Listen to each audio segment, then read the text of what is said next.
Hi there, it's Sarah with Ruffles and Rain Boots, and today we are making a very quick craft. We're making log gnomes for a porch display, and we have options for inside and outside. Oh wait, boop!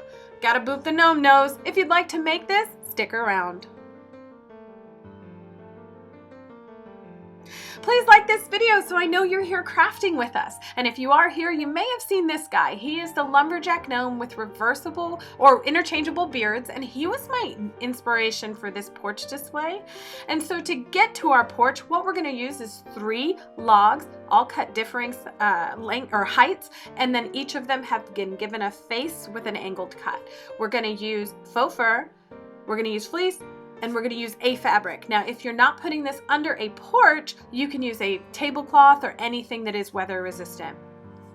To start off, we're going to grab an X-Acto knife or a razor blade, and we're going to measure the width of each of our gnome faces, and then we're going to add about a 1/2 inch to 1 inch and cut that beard out in a U shape.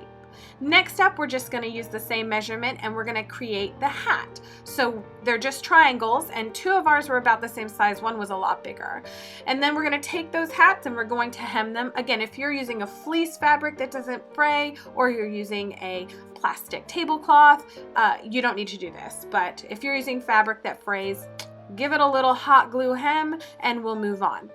So to assemble your gnomes, because yes, we are at that stage already, we're just going to add a little bit of hot glue onto the back of our faux fur fabric, and we're going to place it about 1/3 up from the bottom of our face. And then we're just going to add a nose in the center.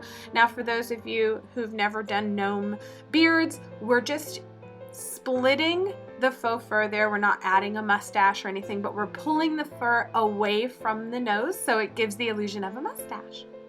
Okay, so we have 2 options here. We're going to use trim, but if you don't want to use trim, you just have to pull your hat a little further down. For us, we're just going to add a bead of hot glue right above the faux fur line. And if you don't get any on the faux fur, you can always use this again for another display later. But what we're going to do is we're going to press that down, and then we're also going to tack down either side. So you can see we allowed for a bit of an overhang. It's probably 1.5 inches over the width of our log face, and that's just because, you know, if you look at it from the side, we wanted it to look okay.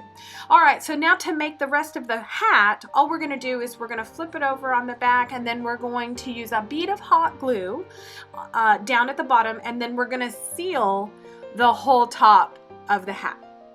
As we chose to use a little bell display on the bottom at the end of our hat, so we wanted it to come to a full point.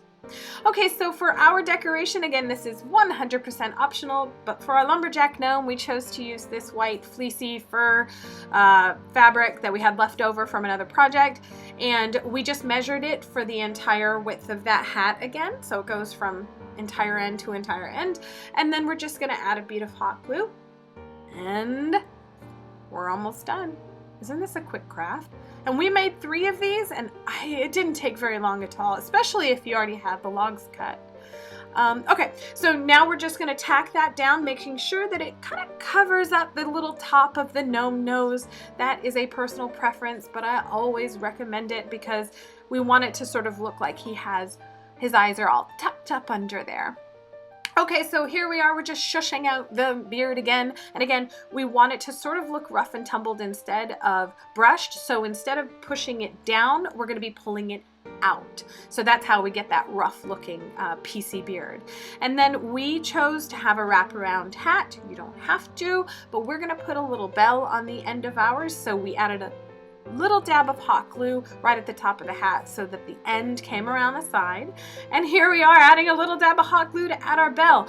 Hey, and guess what? Once you make 2 more of these, you're all done. Isn't he super cute? Jingle, jingle. So what do you think of this easy craft? Let us know in the comments below. Please like this video if you watched it this far. It really helps us a whole lot. And if you want to keep the creative fun going, please subscribe to Ruffles and Rain Boots.